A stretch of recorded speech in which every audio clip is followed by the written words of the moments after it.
And good evening, everybody. Jim Dabbelt coming to you once again with a Facebook watch party where I bring back the legends from the past, I call it, from back in the day when I kind of first got started in girls basketball, and kind of all ties in with the book that I'm writing that's coming out next year called The Ohio 150. With me now is a young lady who, if you were around back in the 90s, and several of you probably were watching basketball in the area, you saw this young lady light it up in many different ways as the point guard up at Sherwood Fairview High School, Northwest Ohio. Kacee English, now Kacee Reid. And Kacee, thank you very much for joining me. And we just talked about how long it's been since we've seen each other. You know, it's back in the day when you were playing at Fairview, and you know, you guys were very successful. And obviously, I had a great relationship with you and your father. And it's great to see you again. Great to see you, Jim. Thank you so much for having me. Yeah, it's going to be great to catch up with you here. Yes. So obviously, you know, before you even got to high school, you know, Fairview was a really good program. They had that window of about 5 years, 6 years, where they were among the elite in the state. And when you were in eighth grade, I believe, your dad took and your dad's Dan English, we'll talk about him after a while. He took the Fairview team to the state championship game in Columbus, and they beat Uniodo in the state championship game by a point. But if I remember seeing some highlights right, it was an unbelievable finish for your guys' team.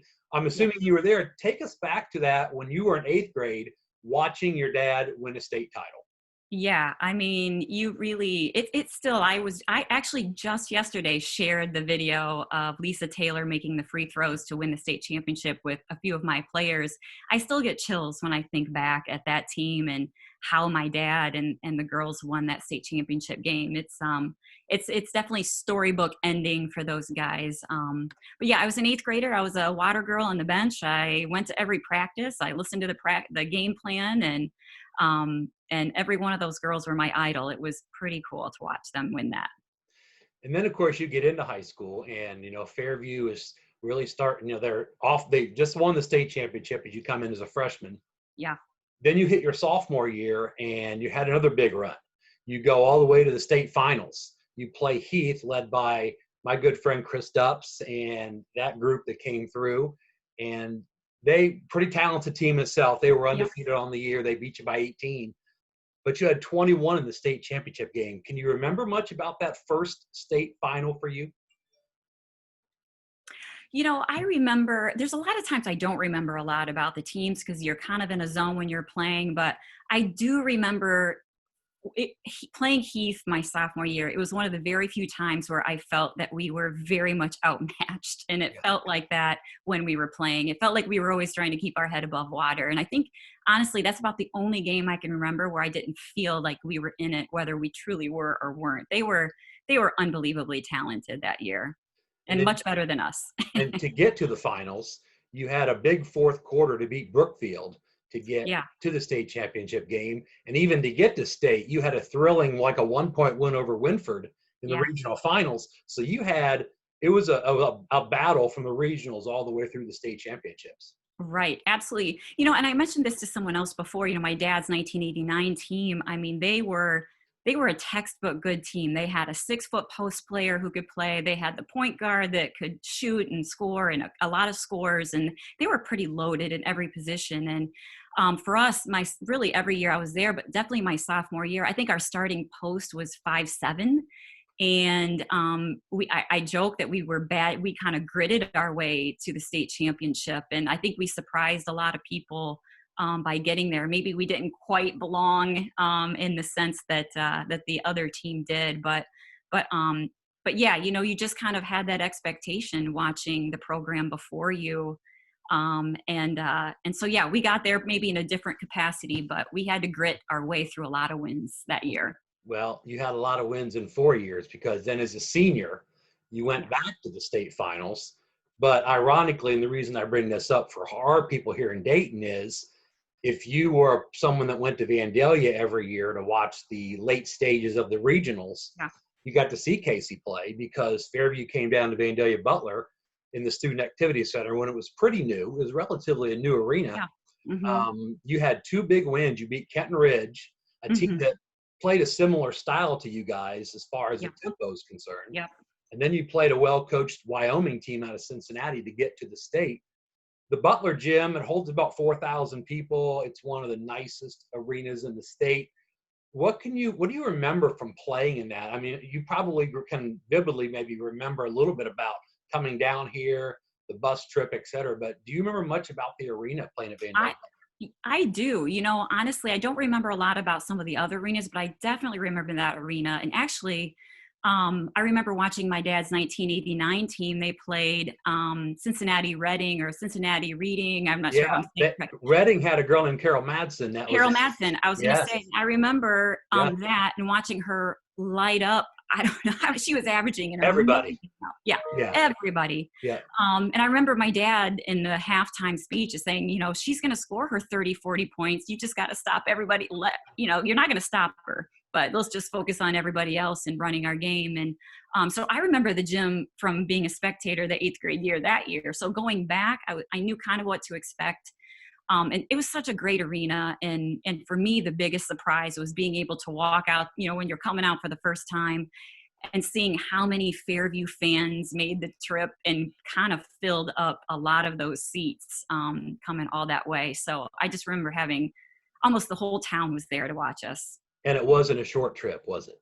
It was not a short trip. No, No, I mean, we had some of the best fan base. It's hard to believe when I look back how many people followed us everywhere to watch us play.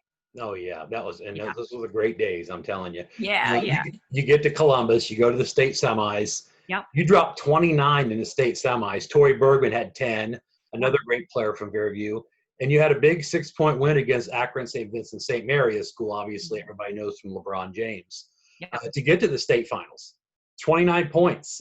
You were feeling it that day, I'm sure, and it sounded like they needed all of them. Yeah. Yeah. I don't remember. I mean, I did not know I scored that many. I couldn't tell you that, but I knew it was pretty close. And we had a lot of confidence going into that game. For us, I don't know why, but we always felt that if we could get through Kalida District, which was usually Ottawa Glandorf or Coldwater, if we could get through that game for whatever reason, we always felt that we could get to at least the state championship game. And I don't know, it's pretty naive looking back at some of the teams we beat to get there, Yeah. but yeah, so getting you don't remember, you're kind of in a zone the whole time. But I do remember being, going into a stall that state semifinal game and just kind of doing a 4-corner stall to hopefully hit some free throws and squeak one out. Yeah, definitely. And then, of course, you go to the state championship game and you face another undefeated team. Yeah. Second time you face a 27-0 team. This time it was Liberty Union. And it was a 13-point game for a victory for Liberty Union. You'd been there twice. Unfortunately, you didn't come out victorious, but you had 2 unbelievable experiences with that team. That had to have been obviously the highlight of your career. I mean, you wanted to win. Everybody wants to win their last game. But to walk out in Columbus twice on that arena floor, well, I guess 4 times with the semis on that arena floor, it had to cap off your career, except for the outcome, in a pretty positive manner. Yeah, absolutely. And, maybe at the time I was, certainly disappointed and in tears and felt like kind of let everybody down. But it didn't take long, maybe in the next week, before you start really appreciating, wow, that you're one of 2 teams playing in that division. I played as many games as you possibly could your senior year. You really can't ask for more than that. And you start to appreciate it. Now when you're 45, you really start appreciating all of that stuff. Oh, yeah. Oh, yeah. Kacee Reid, formerly Kacee English, with me now tonight. Kacee, at Fairview High School, of course, you guys were just unbelievable. We mentioned that before. You were a 2-time All-State point guard for the Apaches, if I remember that correctly. That's right. Yep. And you had a great career. But give me your thoughts. Just kind of summarize what it was like playing with that group and your high school career in general. Yeah, it's, again, the older you get, the more you look back on it and appreciate those things. But, at Fairview, I've said this before, it didn't matter if you were part of the state championship game or team, or you were a part of a team that didn't go anywhere in tournament, or you were the first person off the bench or the leading scorer. everybody just felt a sense of pride that you played for Fairview. And I'm sure there's a lot of programs like that, but playing for Fairview, not just my dad, but playing for a team that had that much culture and the community that followed you, you just felt a little bit of not pressure in a bad way, but it was certainly such a gift for us to be able to play for dad in that program and have people follow you and play and watch you play everywhere. So it's a cool experience to look back on. You know, you mentioned in the book a specific situation where in like a 2-game span, in like 3 days maybe, you Yeah. scored like over 100 points in the 2 games, 50, I don't know what it was. You could probably tell me 50 some and 40 some. Right. But you told me in the book that was kind of uncomfortable for you because you didn't want to be known as the a kid that came in and just shot every time they touched the ball. Kind of take me through that week. You know, obviously you were feeling it. You were on fire. Yeah. You played well, but just, you told me you just didn't feel comfortable putting up 100 points in 2 games.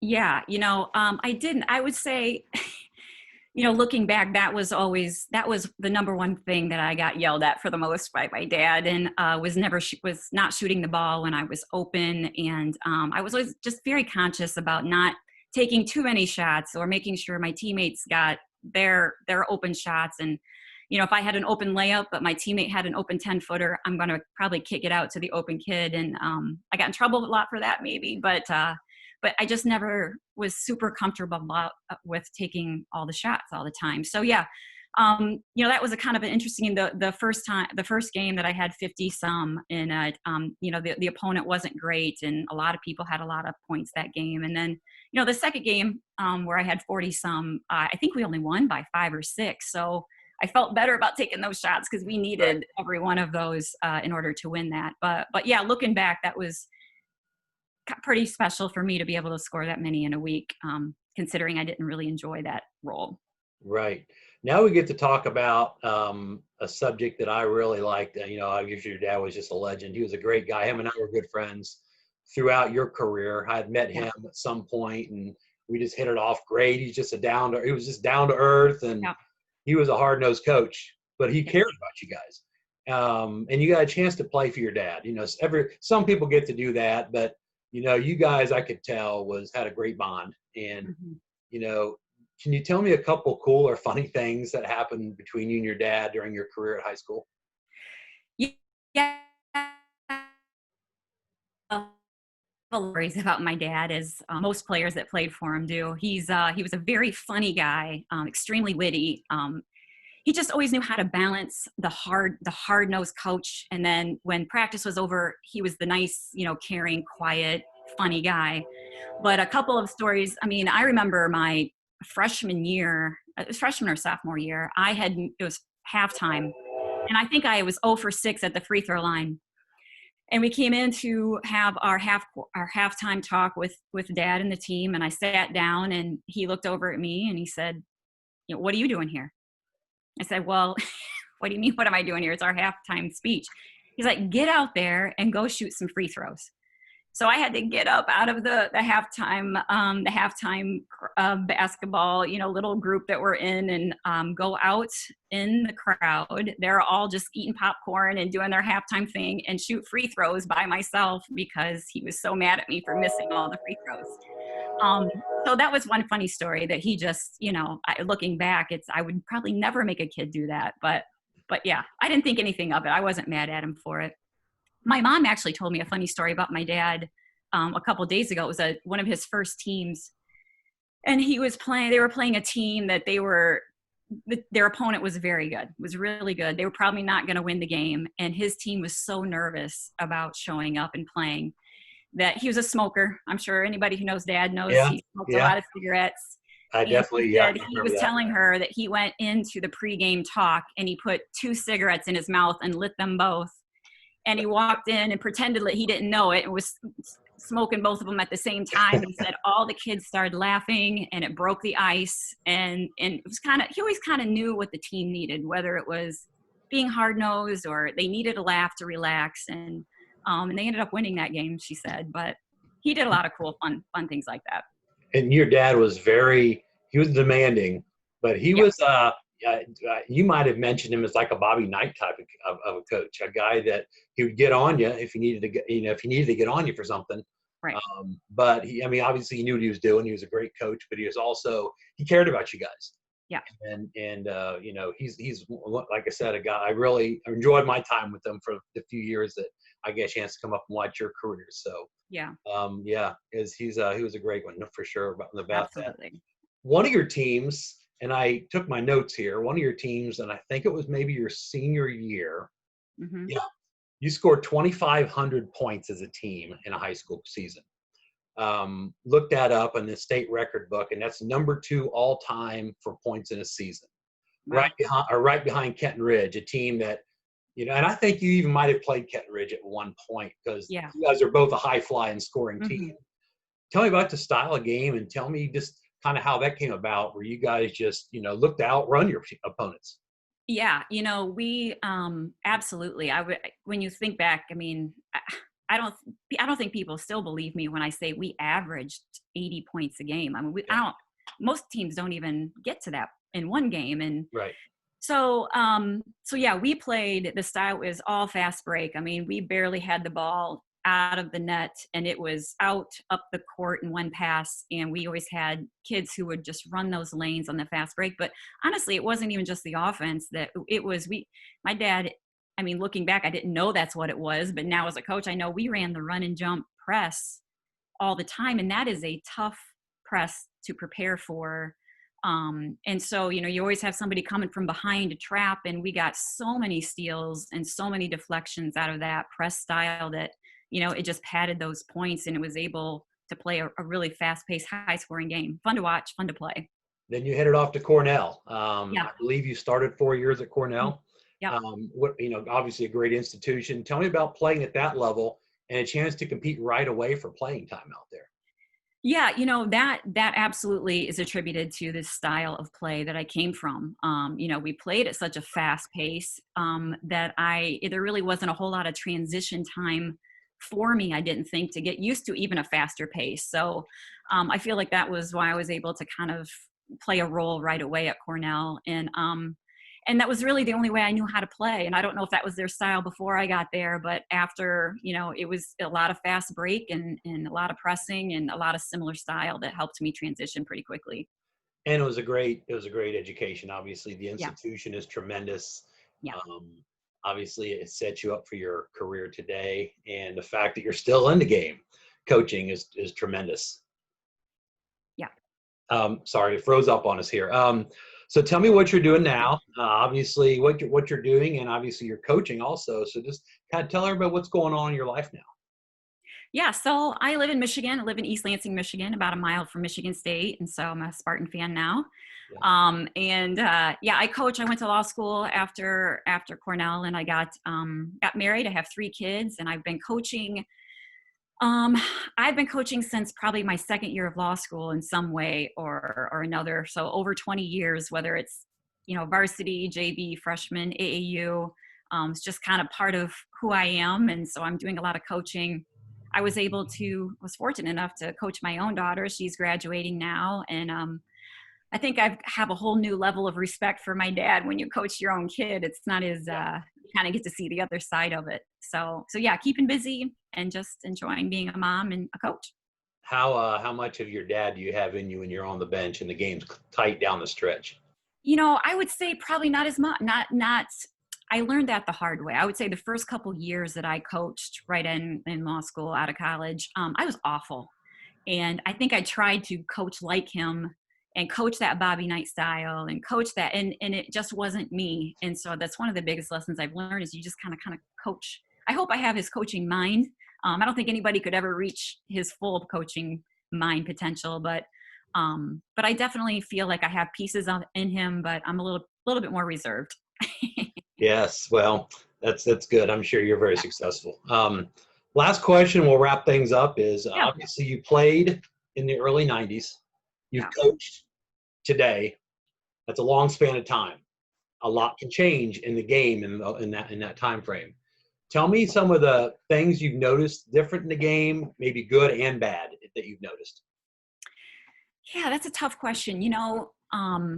I noticed that there's quite a bit for me. I've seen a lot of burnout, it seems, for kids. And, back in the day, I played different sports, and in the summer I might play a little bit at AAU for maybe a few weeks. But, I see a lot of kids who are just putting in just week after week and day after day. And sometimes I see some of my own kids just kind of burning out on the sport. But, everybody's good these days. Everybody is got a strength conditioning coach. They got a trainer, their foot speed, they're seem bigger and stronger. And so I think the athletes are pretty impressive these days. But again, kind of that multi-sport athlete, I feel, is getting smaller and smaller, which is, I feel like, for me personally, I think that's a shame, that if people sometimes it works for people to single sport, but I think there's something to be said for multi-sport athletes. Yeah. I talked to Marlene Stallings. You probably remember Marlene. I do remember Marlene. Yeah. That was my first interview, and we've been friends, for years. And right. I talked to her about how she grew up, and just like you did, you didn't have trainers to go to every week. You probably worked in your driveway. She worked in her barn. She had a rim outside of her barn and just worked on it every day. You probably worked in your driveway every single day. Yeah. And you turned out fine. She turned out fine. Katie Smith turned out fine. Right. Do you think there's too much? I mean, I can see maybe going to a trainer to become better, but you've got to put in the time by yourself as well. Don't you agree? Yeah. Yes, absolutely. And, I feel like I learned a lot just coming up with my own regimen. And I can tell you right now what I used to do, and I didn't have a degree in it, but yeah, just kind of rebounding your own shots. And, the gun is nice. I know a lot of kids use the gun these days, and, just always getting that perfect pass and you're not going to get that in a game. And so I think simulating some cracks in the cement when you're doing ball handling and getting your own rebounds off an old rim. I think there's something to be said with just kind of mentally enjoying the game on your own and putting in some hard work in your driveway as well. Yeah. There is one trainer that we have to give a shout out to, because we both know him. We both know him. I just talked to him last week about you, and that's Jimmy Clayton down at Sports City U. It's so ironic that when we friended each other, it said you were friends with Jim Clayton. And I'm thinking, how does Kacee know Jim Clayton from down in West Virginia? And it turns out he came up, worked with your team, I think you told me. Yep. But of course, Jim and I have an event in August down there that's just about full. And, you've been down to his place. What a phenomenal and I want to give a shout out to Jim, because he does a lot of great things for kids, and, your own as well. Yeah. And, obviously Jim Clayton's probably close to your heart as well. Yeah, Jim he just does things the right way. And, there's a lot of good camps out there, but sometimes it's just kind of going through some drills to go through some drills. And there's nothing he doesn't do that isn't just spot on. And it's all it all is stuff that kids need to use in the game. And he's such a great mentor and motivator. And I was just sucked into everything he had to say. When I went to an Ohio, Marianne, it's Holderman now, but Marianne Nussbaum used to coach at Findlay, and she invited my team there when I first started, and Jim was there. And I followed him everywhere after that and took my own kids, like you said, to West Virginia. Yeah. He's the real deal. He's amazing. Yeah, that's really good. Yeah. I'm sure he'll love to hear the shout out. I know he thanks a lot of you too. So that's the feeling is mutual on both sides. So, well, Kacee, thank you so much for joining me tonight. It's we can't make it another 30 years. I mean, right. That would make me 83, and I probably won't be on social media at that point. So hopefully we can connect a lot earlier than that. But I appreciate you coming on here with me tonight and joining me for a great trip down memory lane, and looking forward to the book coming out, as obviously you're in the book as well, along with a lot of great players. But I'm very appreciative of you coming on, and hopefully we'll be able to stay in touch now that we have reconnected. That'd be great, Jim. Thank you so much for everything you're doing. It's so fun to go down, memory lane, like you said, and it's pretty cool. So I appreciate you including me. You got it. Thank you, Kacee. Kacee English, Reid from Sherwood Fairview tonight on the watch party. So check back next week. We'll have somebody else on. Thanks a lot.